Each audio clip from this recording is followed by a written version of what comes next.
So this video is going to be a follow-up on the previous one where I talk about one singular presence being beyond space and time. You should also note that the key part of this message is that the words are made up. They don't exist at all. It's the mind that creates these words, that brings them to life, that shapes them, that shapes yourself. So when I say this presence is beyond space and time, it's not actually beyond itself, because it's everything, it's everywhere. So don't misinterpret the beyond. I'm only communicating this as the message, but even the words fall short. So note that. But nothing is beyond itself. Nothing is outside itself. Nothing is inside itself. You are the it.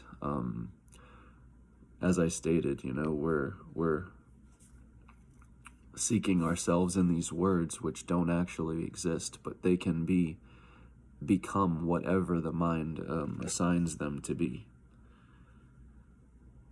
So I'm going to start this video by reading a status I wrote the other day that got pretty good response. Again, just following up on that presence that I talk about, that all-pervading presence where everything is unified, everything is whole, undivided, no separation. This is what we're calling home. And it's not actually a place, it is this presence. The formless presence we call the moment is who and what you truly are. We fall out of touch with this voiceless presence and fall into the voice which is always speaking. That is why we think we are dying. We exist and know ourselves only through words. All words are made up. We only get to know ourselves as deep as made-up words. Therefore, our identity exists in the words. So in the time of death, we begin scrambling to keep assembled ourselves through words. When the final hour comes, we feel it as an immediate and very serious tragedy, because we have never met ourselves truly before. You are not contained to the mind nor its words. This is why we must look deeper within ourselves. We all have a central knowing within us that we are so much more than what we can see on the surface. That is because the surface is only reflecting back at us our own thoughts and beliefs of ourselves. This is only a mirrorverse. You are the infinity mirror, which means as deep and as far out as you go searching, the mirror will only stretch further and further back, leading you further and further from your truest self. Much like Alice, wandering through Wonderland from place to place in search of a white rabbit which didn't exist. We search from place to place, both near and far, to find some deeper trace of ourselves and who we are. However, it is this moment which reveals to us our truest face. All we must do is be still and realize this. All change transpires through the moment, the presence. What changes is not real, and what's real does not change. This is why death is a tragedy.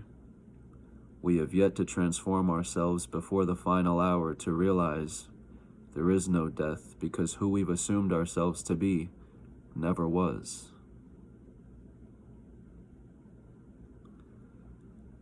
That is why it is often referred to as the dream state. Your truest being is the presence which makes up all people, places, and things, because all of these concepts of words have been spoken through this one presence. The presence which is behind my eyes is likewise behind yours. We only identify as separate beings, because we are veiled through the mind. We have been given 3 eyes, 2 to look and 1 to see. It is our mind that veils us through our limited beliefs of ourselves. We're convinced of our organic existence, separate to source, much like a video game character becoming self-aware and beginning to ask questions of its origin. Only, the greatest conspiracy is with us and ourselves. We are not separate to anything and never have been. There is no entity called an alien wandering about someplace. That place is this place. You are what you seek. The alien is you. You don't recognize yourself because you have limited yourself through beliefs. You are in full conviction. You are human, and don't realize that no human origin to this date has yet been found.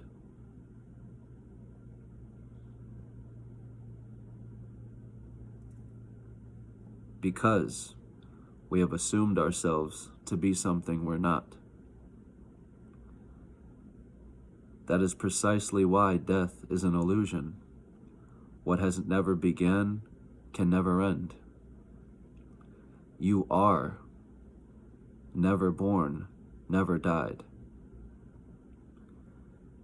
You are the eternal presence you call the moment. The moment is immovable, changeless. This is your true face. What our great ancestors knew that we did not was themselves, which means they knew they were you and that you are them. When we know thyself, all of their knowledge becomes yours, for you realize you have never moved, never changed. You were a pair of eyes, parentheses, maybe with a different physical image, but the image is always change. You do not. End of parenthesis. You were a pair of eyes before and are the same pair of eyes now. The changeless presence. The ancestors are here. Home is nowhere, and you're always there. All is one presence. Every person, place, and thing is connected through it. I am that I am.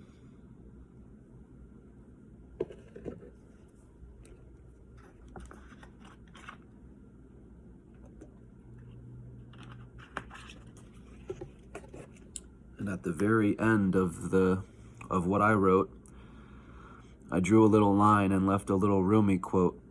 And that Rumi quote is, I am in you and I am you.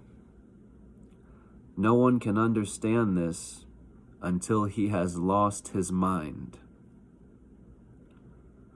And this is the picture that I shared with it.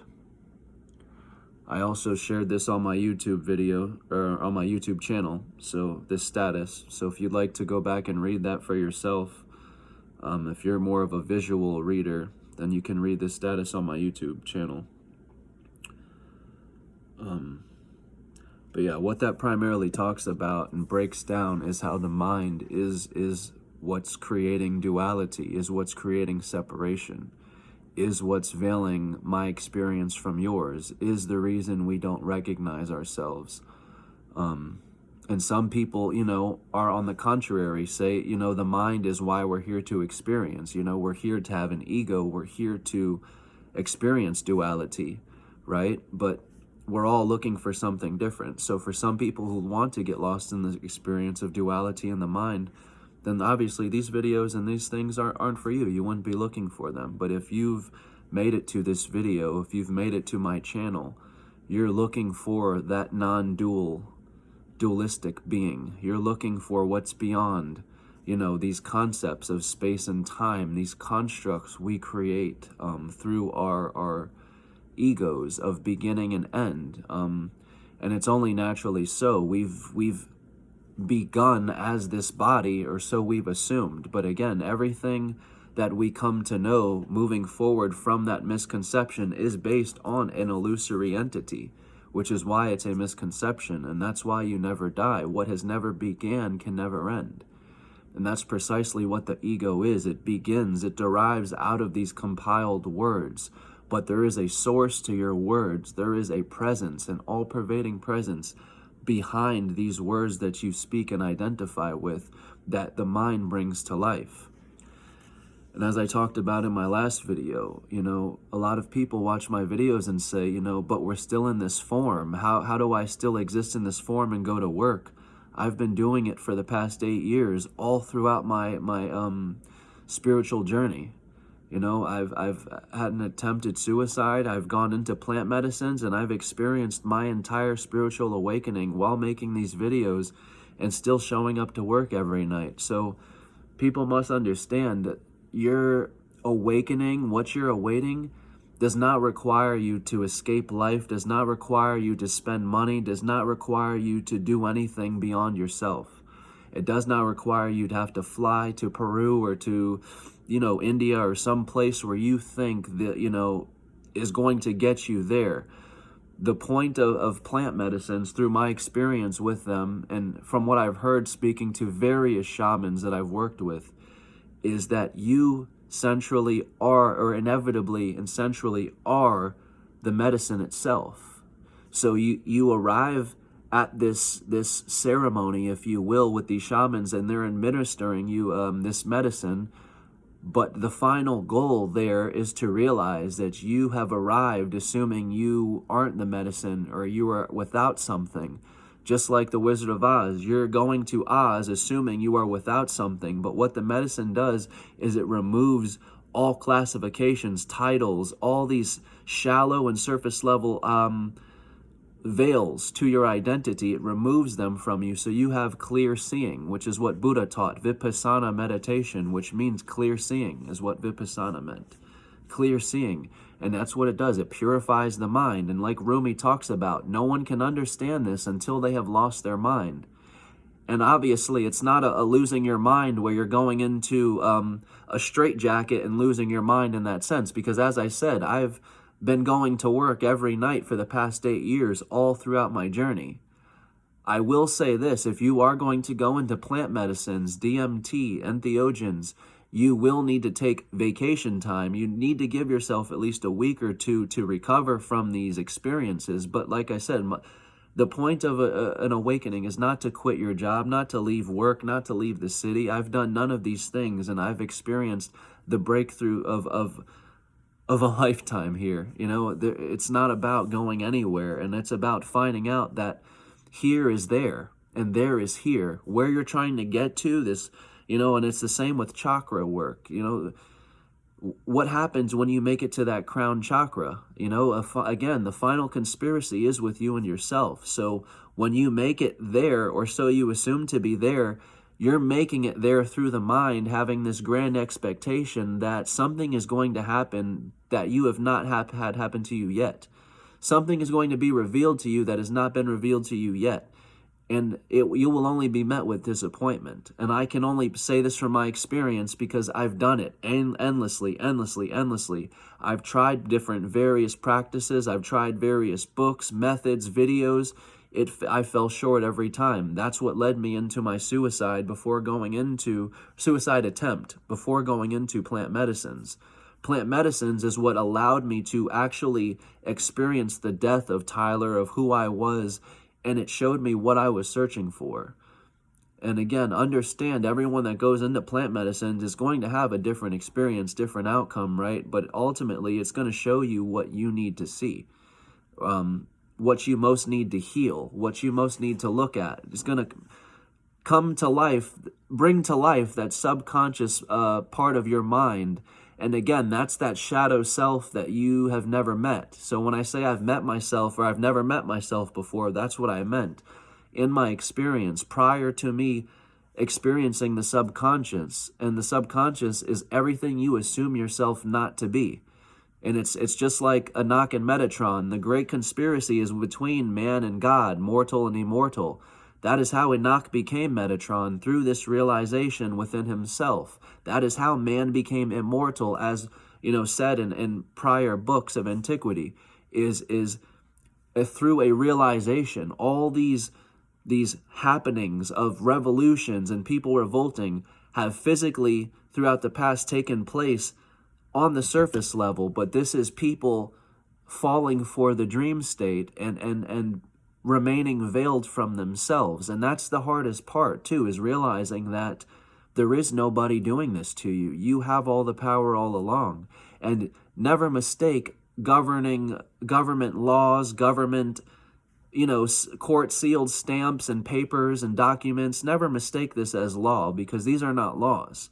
They govern the surface level, absolutely, but what phases the moon, what shines the stars and does all these things, what revolves the cosmos, it is not law. These are not laws, and we cannot make laws that will actually govern the law of this one presence, because again, you are the one presence, but you're trying to create laws through a microscopic idea of yourself that never was. This ego, this human, we're so clinging to the human. But we must understand, if this human is an illusion, it never was, it doesn't exist, then we must understand everything that we're inventing, coming up with, and conceptualizing is likewise an illusion. It doesn't exist. And I tell people that there's a paradox to that. You have no control because it's this human entity that has created this concept of control. What that means is, oh, I feel like eating now, I'm going to go eat. I feel like having this, I'm going to go buy it. I feel like doing this, I'm going to go do it. That's the human sense of control. So when I say you have no control in those things as far as beyond the surface. So what I mean, so on the surface, yes, you have control in that microscopic way. You've created this concept of control through a human, an illusion that doesn't exist. So again, therefore, everything you create after that will be an illusion too. So your sense of control is an illusion.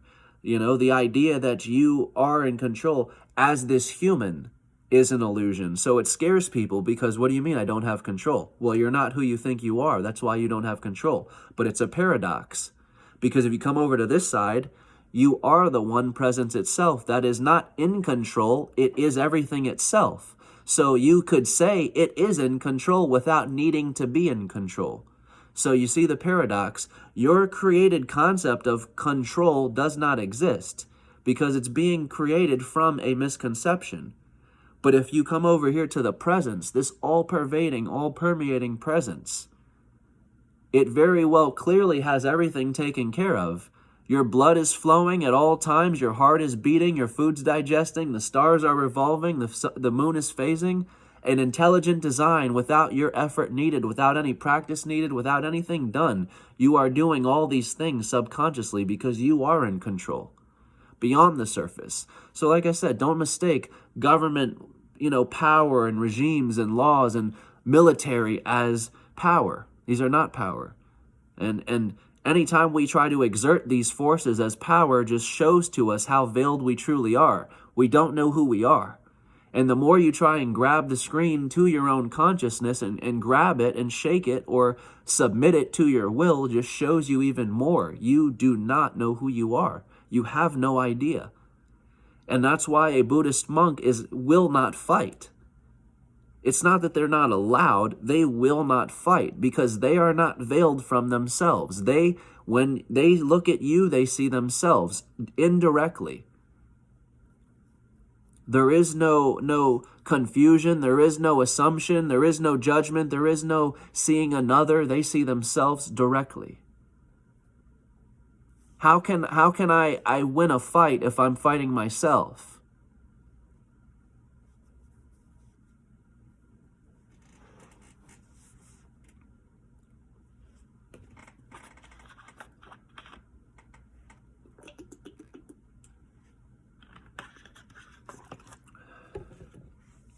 You have to forgive me.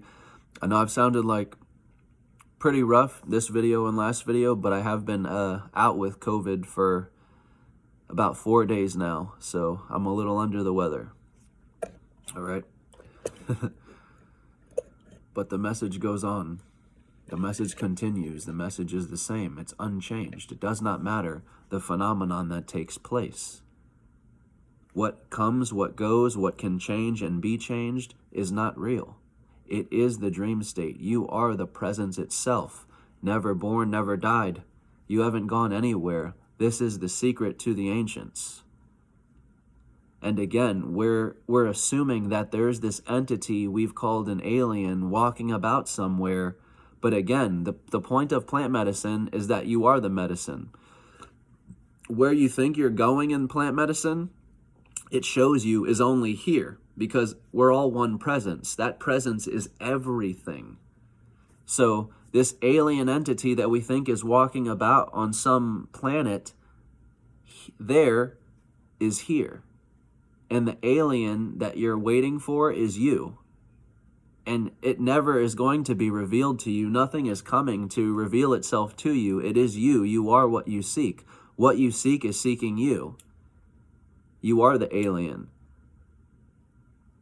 Get to the bottom of what alien means, and it means unknown. You are the unknown to yourself. This is why everyone who identifies and clings with the word human ignores the inevitable fact that no human origin has been found. We like to try and make up dates and find a date, and that's scientists' biggest fear. That's why they scramble to find the origin, the starting point in space. Where did everything begin? This Big Bang. They're trying to trace back this point. But you'll never find it because it doesn't exist. Space is not what you think it is.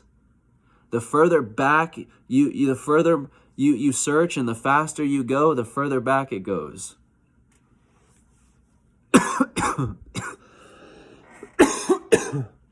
It's the same with Alice and the white rabbit. It's an illusory white rabbit. You're chasing yourself. You're chasing your own tail. You don't devour your own tail until you realize, until you've made it there to realize you're still here. You've never gone anywhere. You haven't traveled at all. You haven't changed at all. You haven't moved at all. As I said, on the surface level, these things, this will be changed. It's a guarantee. We know this ahead of time. So we spend this experience getting to know ourselves deeper and more beyond, so that when that final hour comes, there is no tragedy. We flow like water into the next. We know exactly we are existence itself. We're not separate to anything or anyone. Where will I go when I die? You'll be here. There is nowhere to go. The mind is everything. The mind is every place. The mind is every one. Behind this chattering mind of separation is one singular presence. And when you embody that presence, you are not going anywhere. There is nowhere you can go. Again, what we're calling this moment is this presence. And that's why you'll notice all these things that can be changed transpire through this moment. We transpire and go through this moment, but the moment is not moving. It's unchanged forever and ever. This reveals to you your truest face. This reveals to you the answer you're seeking. Where will I go when I die? You will be here. You are existence itself. You are life itself. And you must get to know yourself beyond duality, because that's what keeps people stuck in this cycle of, oh my God, I'm trapped in a rebirthing and dying cycle. No, you're not. You are existence itself. And there is no sequential order to your being. It's the mind that puts you in the appearance, disappearance, the here I am, here I'm not role. You have never moved. You are the presence. You've never been separate to yourself. You've never been separate to the ones you love. Which means you've never lost anyone you love. They are you. They are here now. But it depends. How are you trying to find them? Are you looking for them in the form, or are you realizing that the form and the formless are the same thing? It is this presence. It is this moment. They are here now. Again, they were a pair of eyes. Behind that pair of eyes was a presence that opened those eyes. You are the same presence. Behind your eyes is that presence opening your eyes. And that's why they say your loved ones live in you. They live in you. They are you. And I understand for some people that's not what they're looking for. We want the carbon copy. We want the real thing, right? Well, understand yourself to your core and it will be just as powerful, because you will fully have grasped the fact that they have not gone anywhere fully. Nothing is lost. Nothing is moving. Nothing is separate. This is a beautiful experience of love gifted to yourself, because love is the answer. And that is cliche, but how you explain love is the answer is just that. You love yourself so much, you have gifted this sacred experience with yourself. Yes, to maybe get lost in, but inevitably to be found again. That is why you must lose yourself to find yourself.